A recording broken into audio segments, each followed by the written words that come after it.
الحمدللہ رب العالمین والصلاة والسلام علی محمد الامین۔ اعوذ باللہ من الشیطان الرجیم، بسم اللہ الرحمن الرحیم۔ خواتین و حضرات، اس سورہ بنی اسرائیل کی آیت 39 ہے جس سے ہم درس کی ابتدا کر رہے ہیں۔ یہ اس سلسلہ بیان کی آخری آیت ہے جس میں اللہ تعالیٰ نے اپنے احکام 10 بیان کیے ہیں۔ ان احکام 10 کی ہر پہلو سے ہم نے وضاحت کر دی۔ اب یہ آخر میں ارشاد فرمایا ہے کہ ذَلِكَ مِمَّا أَوْحَى إِلَيْكَ رَبُّكَ مِنَ الْحِكْمَةِ، یہ انہی حکمت کی باتوں میں سے ہیں جو تمہارے پروردگار نے تمہاری طرف وحی کی۔ یعنی آخر میں یہ بتا دیا ہے کہ اللہ تعالیٰ نے اپنے پیغمبروں کے ذریعے سے جو 2 چیزیں دی ہیں، ایک الحکمہ اور دوسرے الکتاب، اس الحکمہ ہی کا ایک حصہ یہ بھی ہے۔ رسالت پاک صلی اللہ علیہ وسلم کے تقرر کی آیت قرآن مجید میں 1 سے زیادہ مقامات پر بیان ہوئی ہے۔ سورہ جمعہ میں اس کے الفاظ یہ ہیں کہ هو الذی بعث فی الامین رسولا منہم یتلو علیہم آیاتہ ویزکیہم ویعلمہم الکتاب والحکمہ۔ ہم نے ان لوگوں پر یہ بڑا احسان کیا ہے کہ ان کے اندر پیغمبر کی بعثت ہوئی ہے۔ یہ پیغمبر کیا کرتا ہے؟ یہ ان کا تزکیہ کرتا ہے۔ تزکیہ، پاکیزگی، اس کے لیے کیا طریقہ ہے؟ فرمایا کہ وہ ان کو قانون اور حکمت کی تعلیم دیتا ہے۔ تو 2 چیزیں بیان کر دیں، ایک حکمت، دوسرے قانون۔ عربی زبان میں جس طرح کتاب کا لفظ ہماری اردو کے لحاظ سے کتاب کے لیے استعمال ہوتا ہے، اسی طرح قانون کے لیے بھی استعمال ہوتا ہے۔ اس آیت میں یہ قانون کے لیے استعمال ہوا ہے۔ اس میں ظاہر ہے پھر یہ سوال پیدا ہوتا ہے کہ قانون تو شریعت ہے، اللہ تعالیٰ نے جو اخلاقی تعلیمات ہمیں دی ہیں ان کو پھر منضبط کر دیا ہے۔ انسان کو دونوں چیزوں کی ضرورت ہوتی ہے، جیسے یہ احکام 10 پیچھے بیان ہوئے ہیں، یہ اخلاقی تعلیمات ہیں، لیکن ان میں سے بعض چیزیں عملی زندگی سے جیسے ہی متعلق ہوتی ہیں تو ایک طرح کی انضباط کا تقاضا کرتی ہیں کہ اب ان کو کسی قاعدے میں لے آیا جائے۔ جب انہیں قاعدے میں لایا جاتا ہے تو وہ قانون کی صورت اختیار کر لیتی ہیں۔ یہ وہ قانون نہیں ہے جو ہم ملکوں میں، قوموں میں لوگوں کے لیے بناتے ہیں۔ اللہ تعالیٰ کے ساتھ ہمارے تعلق کے انضباط کا قانون۔ ہم نے جب اپنے پروردگار کی سچی معرفت حاصل کر لی، اس کو پہچان لیا، اس کا یہ منشا بھی معلوم ہو گیا کہ ہمیں اس دنیا میں اس کی خوشنودی کے لیے اپنے آپ کو پاکیزہ بنا کر رکھنا ہے، تو انضباط کی ضرورت پڑی۔ شریعت اصل میں وہی انضباط ہے۔ دنیا میں جو قوانین بنائے جاتے ہیں سیاست کے لیے، معیشت کے لیے، معاشرت کے لیے، وہ دنیوی قوانین ہیں۔ انسان اپنے تجربات سے بناتا رہتا ہے، ان میں تبدیلیاں بھی کرتا رہتا ہے، ان کا ہماری اس شریعت سے کوئی تعلق نہیں ہے۔ اس میں جیسے کہ میں نے عرض کیا، ایک بڑا حصہ، یہ کہیے کہ بنیادی حصہ حکمت ہے۔ حکمت میں ایک عامی کے طور پر بھی یہ بات تو آسانی سے سمجھ میں آ جاتی ہے کہ اللہ کی معرفت، اس کائنات کا مقصد، انسان کو یہاں کیوں بھیجا گیا ہے، اللہ تعالیٰ کا انسان کے ساتھ کیا معاملہ ہے، کیا سنن ہے، یہ سب چیزیں تو ظاہر ہے کہ آسانی سے سمجھ میں آ جاتا ہے کہ یہ حکمت ہے۔ بعض اوقات اخلاقیات کے بارے میں تردد ہوتا ہے، اس لیے کہ وہ اس شرعی انضباط کے ساتھ بھی ملے جلے ہوتے ہیں۔ تو قرآن مجید نے یہاں اس لیے رہنمائی فرما دی ہے کہ یہ بھی حکمت ہے، اور اگر ان کو ایمان کے ساتھ متعلق کر کے دیکھیے تو یہ بالکل واضح ہو جاتا ہے کہ یہ ایمان کی فرع ہے۔ ہم جب اللہ تعالیٰ پر ایمان لے آتے ہیں، اس کی سچی معرفت حاصل کر لیتے ہیں، تو اس کی صفات کے صحیح شعور کے بغیر اس سے کوئی تعلق نہیں قائم کر سکتے، اور صفات کا یہی شعور ہے جو ہمارے حادثہ اخلاقی سے متعلق ہو کر خود ہمیں یہ احساس دیتا ہے کہ اب تمہیں بھی یہ کرنا ہے۔ تو اس لیے یہ ایمان کی فرع ہے۔ چنانچہ فلسفے کی جب ابتدا ہوئی تو اس میں ما بعد طبیعیات اور اخلاقیات ہی کو اصلاً فلسفہ کہا جاتا۔ فلسفہ کیا ہے؟ حکمت سے محبت۔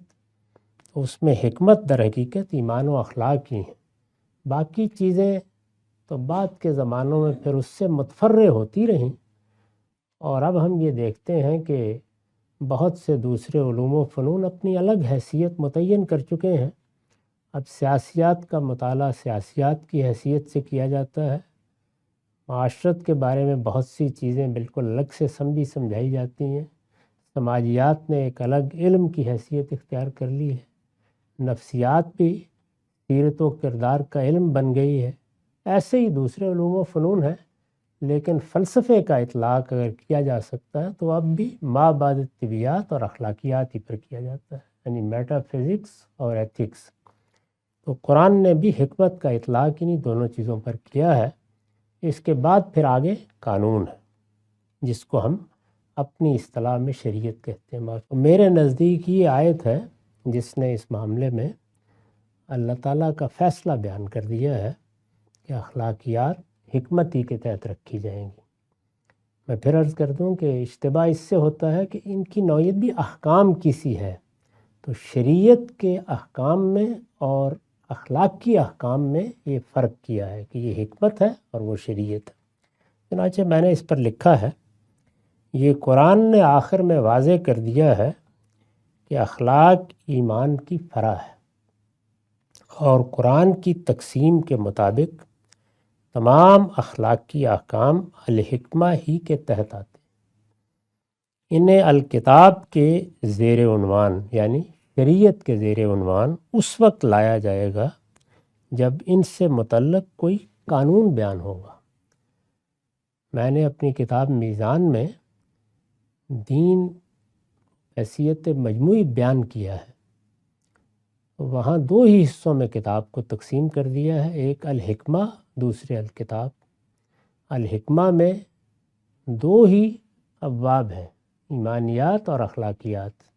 اس کے بعد الکتاب ہے، اس میں پھر 10 عنوانات کے تحت شریعت بیان کی گئی ہے۔ یعنی جب یہی چیزیں جو الحکمہ میں بتا دی گئی ہیں یہ ایک ضابطے کی، ایک قاعدے کی صورت اختیار کر لیتی ہیں، اور اس سے گویا میری زندگی میں میرے پروردگار کے تعلق سے انضباط پیدا ہوتا ہے۔ میں اپنے پروردگار کے تعلق سے اس انضباط کو قبول کرنے سے کبھی کبھی انکار کر دیتا ہوں۔ یہ انکار قولی بھی ہوتا ہے، عملی بھی ہوتا ہے۔ اس کے کچھ نتائج دنیا میں نکل آتے ہیں۔ جب وہ دنیا میں نکلتے ہیں تو اللہ کے عقاب کا میں مستحق ہو جاتا ہوں۔ جس طریقے سے آخرت کی دینونت کا ایک حصہ اس وقت ظاہر ہوتا ہے جب پیغمبر زمین پر آتا ہے، اسی طرح اس کی ایک فرع خود میرے لیے عام حالات میں بھی باقی رہتی ہے، وہ یہ کہ میں نے اپنے پروردگار سے جو عہد باندھا اور پھر اس کا اقرار کیا اور اس کی سچی معرفت کے ساتھ گویا اس کے ہاتھ میں اپنا ہاتھ دے کر بیعت کر لی، پورے شعور کے ساتھ بیعت کر لی کہ میں اب ان اخلاقی حدود کو نہیں توڑوں گا۔ ان میں خاص طور پر وہ چیزیں جو اللہ تعالیٰ کو سخت ناپسند ہیں ان کا میں اگر ارتکاب کرتا ہوں اور مسلمانوں کا کوئی معاشرہ موجود ہے اور اس میں مسلمانوں ہی کے پاس نظم ہے تو پھر اللہ تعالیٰ کی سزا کا ایک حصہ یہاں مجھ پر نافذ کر دیا جاتا ہے۔ یہ وہ سزائیں ہیں جو قرآن میں بیان ہوئی ہیں، یہ ریاست سے متعلق ہے۔ معاشرتی زندگی کا عقاب اور سزائیں بھی اسی اصول پر ہیں، ان میں سے کسی چیز کا تعلق بھی اس سیکولر سیاست یا معیشت یا معاشرت سے نہیں ہے جو ہمارے گرد و پیش پہ پھیلی ہوئی ہے، جس میں حکومتیں قانون سازی کرتی ہیں۔ اس کا فرق ہمیشہ سمجھ لینا چاہیے۔ اسی کو بڑی خوبی کے ساتھ بیان کیا ہے جب چوری کی سزا بیان کی ہے کہ جزام بما کسبا نکالم من اللہ، تو یہ اصل میں نکالم من اللہ ہوتی ہیں۔ اگر ایک بندہ مومن کو خدا نخواستہ کبھی اس سے سابقہ پیش آ جائے تو اسے سمجھنا چاہیے کہ یہ اب میرا کفارہ ہے، اور اسی جذبے سے ان کو قبول بھی کرنا چاہیے۔ وہ الفاظ بڑے دل نواز ہیں جو اس خاتون نے بولے ہیں جو اپنا اقرار خود کرنے کے لیے حضور کے پاس آئی۔ اس نے یہ کہا تھا یا رسول اللہ مجھے پاک کر دیجیے۔ بس یہ پاک کر دیجیے ہے جو دل کی گہرائیوں سے اگر ایک صدا بن کے اٹھتا ہے تو پھر اس کے کچھ کفارے ہیں، وہ ہمیں معلوم ہے کہ عبادات میں مقرر کیے گئے ہیں۔ مثال کے طور پر زہار کا کفارہ ہے، یہ خدائی سزا ہے۔ اسی طرح کا معاملہ اگر خواتین قنوت سے انکار کر دیں جو خدائی اسکیم کا حصہ ہے تو ان کے لیے مقرر کیا گیا ہے۔ ایسے ہی ہمارے لیے سزائیں ہیں، ان کو دنیاوی سزاؤں پر قیاس نہیں کرنا چاہیے۔ تو ارشاد فرمایا کہ یہ انہی حکمت کی باتوں میں سے ہیں جو تمہارے پروردگار نے تمہاری طرف وحی کی ہیں، یعنی یہ وہ حکمت ہے جو آسمان سے نازل ہوئی ہے۔ یہ احکام عشرہ وہ فضائل و رذائل ہیں جن میں سے فضائل کو تمہیں اختیار کرنا ہے اور رذائل سے بچنا ہے۔ میں اس سے پہلے عرض کر چکا ہوں کہ ایک بڑا سوال قرآن مجید کے مطالعے میں یہ پیدا ہوتا ہے کہ کبیرہ گناہ کون سے ہیں، کیونکہ بڑی بشارت دی ہے اللہ تعالیٰ نے کہ الذین یجتنبون کبائر الاسم والفواحش نکفر عنہم سیئاتہم، وہ لوگ جو فواحش کے اور اسم کے کبیرہ سے بچ جاتے ہیں ان کی چھوٹی چھوٹی غلطیوں کو یا سیئات کو اللہ تعالیٰ خود ہی معاف کر دیتے ہیں۔ نکفر عنہم سیئاتہم، بلکہ نیکیوں میں بدل دیتے ہیں۔ تو یہ ظاہر ہے بڑی بشارت ہے۔ ہر بندہ مومن کی یہ خواہش ہوتی ہے کہ اس کو معلوم ہو کہ کبیرہ گناہ کون سے ہیں۔ تو میں اس سے پہلے توجہ دلا چکا ہوں کہ یہ جو 10 باتیں اوپر بیان ہوئی ہیں، کبیرہ گناہ ان کی خلاف ورزی سے پیدا ہوتے ہیں۔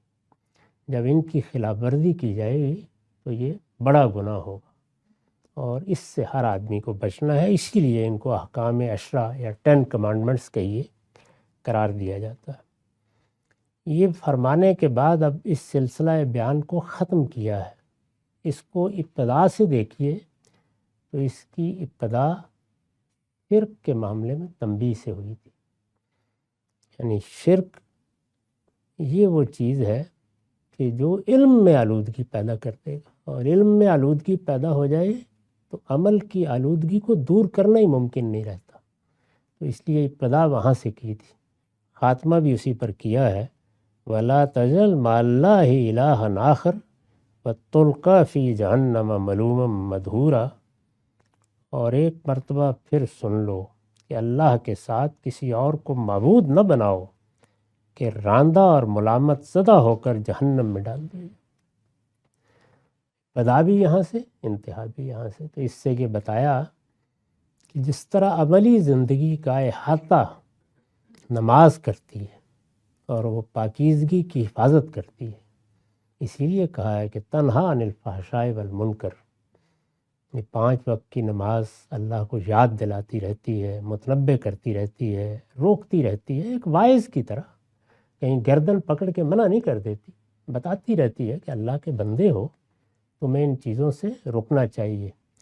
اسی طرح انسان کے علم و عمل کو جو چیز پاکیزہ رکھتی ہے وہ توحید پر سچا ایمان ہے، توحید پر سچا ایمان جس میں شرک کا کوئی شائبہ نہ ہو۔ اسی لیے یہاں پر جو احکام بیان ہوئے ہیں وہ چونکہ ہماری پوری زندگی کا اخلاقی پہلو سے احاطہ کرتے ہیں، جو زندگی کا سب سے بڑا حسن ہے، جو مذہب کی تعلیم کی بنیاد ہے، جس کے بارے میں پیغمبر صلی اللہ علیہ وسلم نے فرمایا ہے کہ باقی کوتاہیاں سب معاف ہو سکتی ہیں، لیکن انسان کے اخلاقی وجود کی آلودگی، اس کے ساتھ جنت میں انسان کیسے داخل ہو سکتا ہے؟ اس لیے یہ بتا دیا ہے کہ شرک کے قریب نہ جاؤ۔ یہ انہی حکمت کی باتوں میں سے ہیں جو تمہارے پروردگار نے تمہاری طرف وحی کی ہیں، انہیں مضبوطی سے پکڑو اور ایک مرتبہ پھر سن لو کہ اللہ کے ساتھ کسی اور کو معبود نہ بناؤ کہ راندہ اور ملامت زدہ ہو کر جہنم میں ڈال دیے جاؤ۔ تو اس طرح شرک کی تنبیہ پر یہ احکام عشرہ ختم کر دیے۔ اب شرک کی تنبیہ پر ختم ہوئے ہیں تو مخاطبین کون ہیں؟ مخاطبین ابھی یعنی بنی اسرائیل جب نازل ہو رہی ہے، وہی مشرکین عرب ہیں، ان سے بات چل رہی تھی، کلام کا رخ اس طرف ہوا اور احکام عشرہ بیان ہوئے، شرک سے ابتدا کی، شرک ہی پر تنبیہ کر کے ان کو ختم کیا اور پھر وہی مضمون لے لیا۔ افاسفاکم ربکم بالبنین واتخذ من الملائکۃ اناسا انکم لتقولون قولا عظیما۔ تم لوگوں پر تعجب ہے، پھر کیا تمہارے پروردگار نے تمہیں تو بیٹیوں کے لیے خاص کیا، تمہارے پروردگار نے تمہیں تو بیٹوں کے لیے خاص کیا اور اپنے لیے فرشتوں میں سے بیٹیاں لے لیں۔ میں اس سے پہلے بھی توجہ دلا چکا ہوں کہ انسان سے جب ہم بات کرتے ہیں تو اس کے تضادات پر اسے توجہ دلانے کی ضرورت پڑ جاتی ہے تاکہ وہ صحیح جگہ پر آ کر سوچے۔ انسان کے بڑے مسائل میں سے یہ مسئلہ شاید سب سے بڑا قرار دیا جا سکے کہ وہ اپنے تضادات سے ہم آہنگی پیدا کر کے جیتا رہتا ہے، یعنی وہ تضادات اخلاقی پہلو سے بھی ہوتے ہیں، رویوں میں بھی ہوتے ہیں، طرز عمل میں بھی ہوتے ہیں، اور یہاں تک کہ مذہب اور دنیا کے معاملات میں بھی ہوتے ہیں۔ ہر جگہ یہی صورتحال پیدا ہوتی ہے۔ تضادات سے پاک فکر اور تضادات سے پاک عمل، یہی ہدف ہے جس کو حاصل کرنے کی صحیح کرنی چاہیے۔ یعنی میں نے اگر کوئی علمی خدمت انجام دی ہے انسان کی حیثیت سے، تو میرا ہدف یہی ہونا چاہیے کہ میری بات زیادہ سے زیادہ ہم آہنگ ہو، یعنی اصل اور فرع کے ساتھ اس کا تعلق بالکل درست قائم ہو جائے۔ اللہ تعالیٰ نے اپنے کلام کی شان ہی یہی بیان کی ہے کہ اگر یہ کسی انسان کی طرف سے ہوتا تو وجدوا فی اختلافا کثیرا، پھر اس میں تضادات نظر آتے جگہ جگہ۔ انسان کو بھی یہ صحیح کرنا ہوتی ہے کہ وہ اپنے آپ کو تضادات سے پاک کر لے۔ علم میں حسن اسی سے پیدا ہوتا ہے، کوئی صحیح ڈسکورس اسی سے وجود میں آتا ہے۔ چنانچہ جن لوگوں نے دنیا میں کوئی نیا فکر پیدا کیا ہے، ان کو زندگی کے آخری مرحلے تک سب سے زیادہ یہی کوشش کرنی چاہیے کہ ان کے فکر میں اصل اور فرع کے تعلق میں کسی جگہ کوئی تضاد باقی نہ رہ جائے، اس کو دور کرنے کی صحیح کرنی چاہیے۔ یہی معاملہ عمل کا ہے، یعنی میں نے اپنے پروردگار کو مان لیا، میں نے اللہ کے پیغمبر کو اپنا پیغمبر سمجھ لیا، تو اب اس کے بعد میرے تمام معاملات کو میرے اس علم یا میرے اس ایمان سے ہم آہنگ ہونا چاہیے۔ یہی میری سعی و جہد ہے، یہی کوشش ہے میری، آپ کی، ہر ایک کا یہی ہدف ہونا چاہیے کہ میں اپنے فکر کو بھی تضادات سے پاک رکھنے کی صحیح کروں گا اور میں اپنے عمل کو بھی تضادات سے پاک رکھنے کی صحیح کروں گا۔ اگر میں نے کسی چیز کو ابھی مانا نہیں ہے، غلطیاں کر رہا ہوں، تو وہ ہو سکتا ہے کہ ماننے والے کے لحاظ سے غلطیاں ہوں، لیکن نہ ماننے والے کے لحاظ سے وہ ہم آہنگ ہوں گی بالکل۔ تو اس لیے ہمیشہ جائزہ لیتا رہنا چاہیے کہ میں مانتا کیا ہوں اور میں کرتا کیا ہوں، اور میں جو کچھ کرتا ہوں اس میں اصل اور فرع کا تعلق کیسے قائم ہوتا ہے۔ اس طرح اگر آپ جائزہ لیتے رہیں تو فکر بھی پاکیزہ ہوتا رہتا ہے، یعنی بتدریج پاکیزہ ہوتا رہتا ہے۔ بالکل ابتدا ہی میں پاکیزہ فکر پیش کر دینا یہ پیغمبروں کا کام ہے۔ انسان تو صحیح و خطا سے گزرتا ہے، ٹرائل اور ایرر۔ وہ چیزوں کو پہلے اصول میں جاننے کی صحیح کرتا ہے، پھر یہ کہ گرد و پیش کے فرو ساتھ چمٹے ہوئے ہوتے ہیں، ان کو ایک دوسرے سے ہم آہنگ کرنے میں بعض اوقات برسوں لگ جاتے ہیں، اور اس میں پھر آہستہ آہستہ واضح ہونا شروع ہوتا ہے کہ کہاں کہاں ہم پیوند لگا رہے ہیں، اس کو پاکیزہ بناتے چلے جاتے ہیں، تو جتنا بنانے میں کوئی کامیاب ہو جاتا ہے اتنا ہی اس کا فکر پاکیزہ ہو جاتا ہے۔ ان لوگوں کے ہاں بھی یہی تھا کہ ایک طرف تو صورتحال یہ تھی کہ کسی کو یہ بتا دیا جائے کہ تمہارے ہاں بیٹی ہوئی ہے، تو قرآن مجید نے دوسری جگہ تصویر کھینچی ہے کہ چہرے سیاہ پڑ جاتے تھے، ایک دوسرے کو کہتے تھے کہ اس سے تو زیادہ اچھا یہ تھا کہ زمین میں گڑ جاتے، اس کی ذمہ داری اٹھانے کے لیے تیار نہیں ہوتے تھے، یہاں تک کہ بعض شک القلب، یہ نہیں کہ سب لوگ ایسا کرتے تھے، بعض شک القلب تو بیٹیوں کو مار دیتے تھے، زندہ درگور کر دیتے تھے۔ چنانچہ قرآن مجید نے ان کا ذکر کیا کہ اذا الموءودۃ سئلت بأی ذنب قتلت۔ یہ صورتحال اپنی بیٹیوں کے بارے میں تھی۔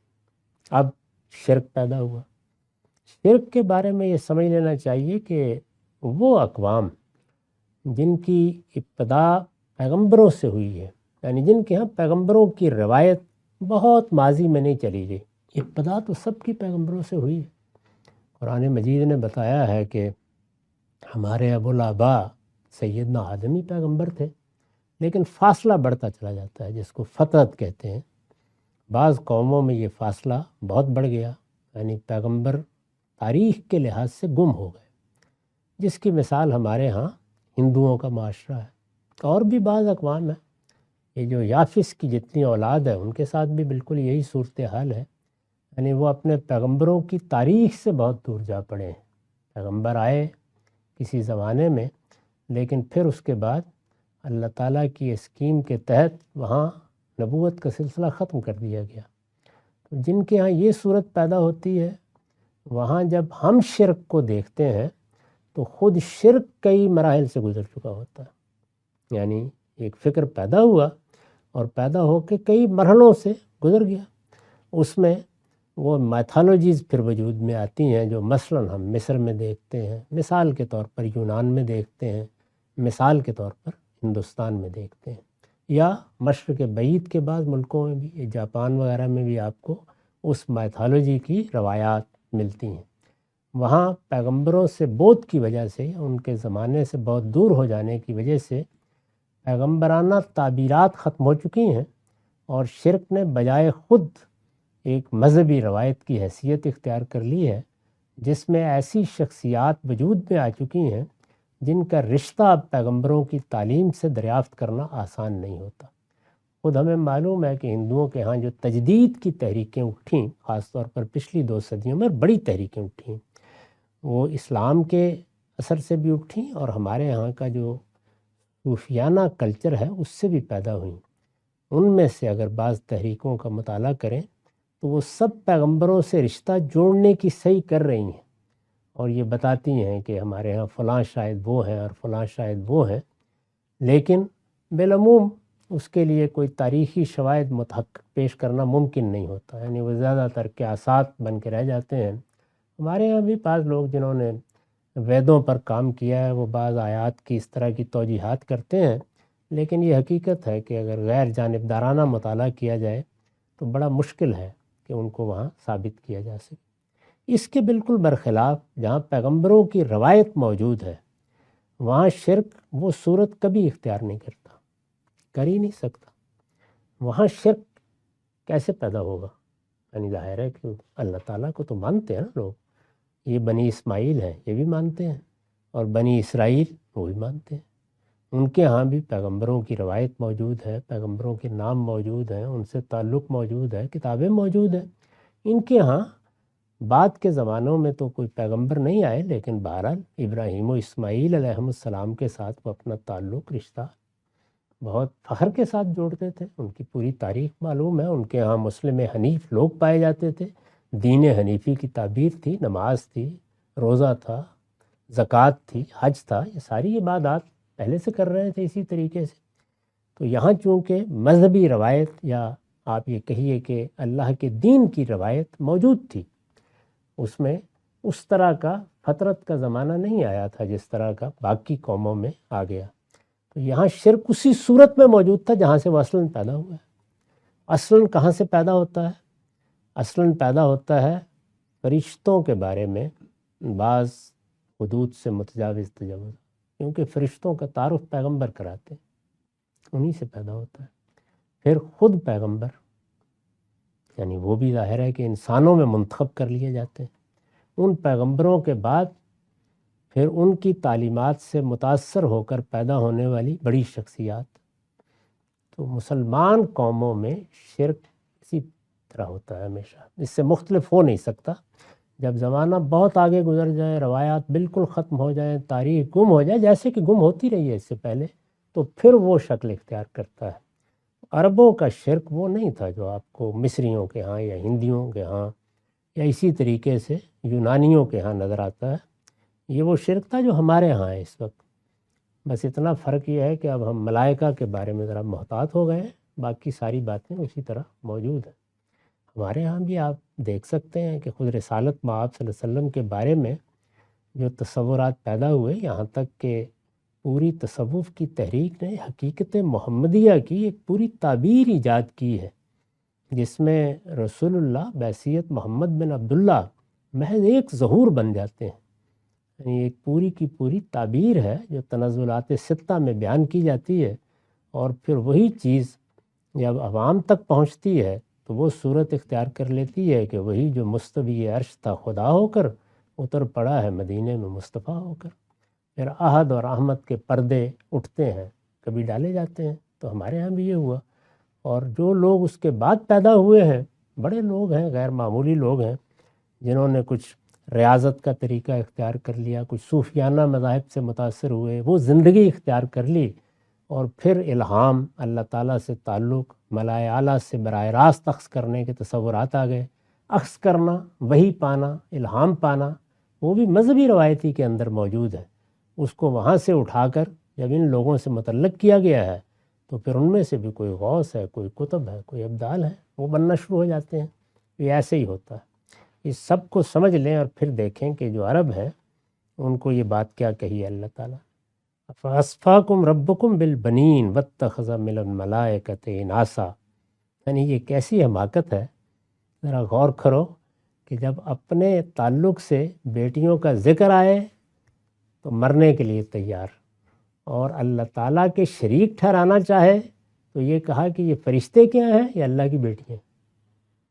تو یہ تضاد فکر ہے جس کی طرف توجہ دلائی ہے۔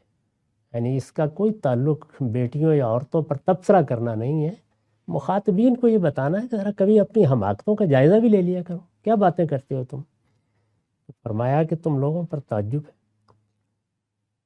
انکم لتقولون قولا عظیما، حقیقت یہ ہے کہ تم بڑی ہی سنگین بات کہتے ہو۔ یہ کیا بات ہے جو تم نے کہی ہے؟ خدا کی بھی بیٹیاں ہوتی ہیں، اس کے بھی شان ہے کہ وہ بیٹیاں یا بیٹے بنائے، تو ادھر مسیحیوں نے بیٹا بنا لیا، چلیے پھر بھی ایک ہی رکھا، تم نے تو سب فرشتوں کو بیٹیاں قرار دے لیا ہے۔ تو یہ جو لات عزیٰ ہیں یہ سب فرشتوں کے بت تھے۔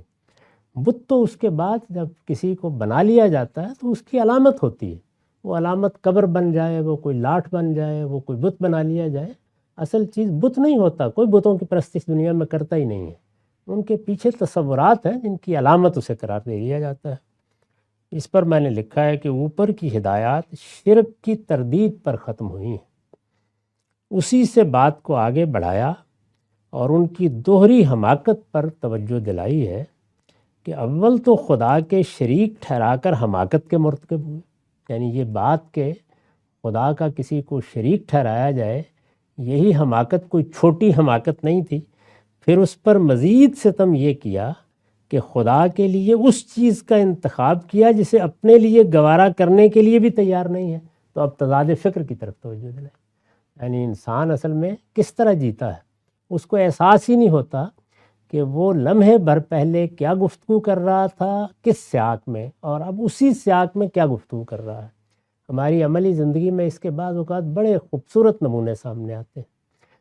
مجھے خود بارہا اس کو براہ راست دیکھنے کا موقع ملا ہے کہ ایک ماں اپنی بیٹی کے بارے میں گفتگو کر رہی ہے کہ اس کو شوہر کے ساتھ کیا معاملہ کرنا ہے اور شوہر کو اس کے ساتھ کیا کرنا ہے اور شوہر سے کیا توقعات ہیں۔ ایک لمحے کے بعد وہی گفتگو وہ بہو کے بارے میں کرتی ہے، وہی گفتگو بالکل مختلف ہوتی ہے، دونوں کا کوئی تعلق نہیں ہوتا۔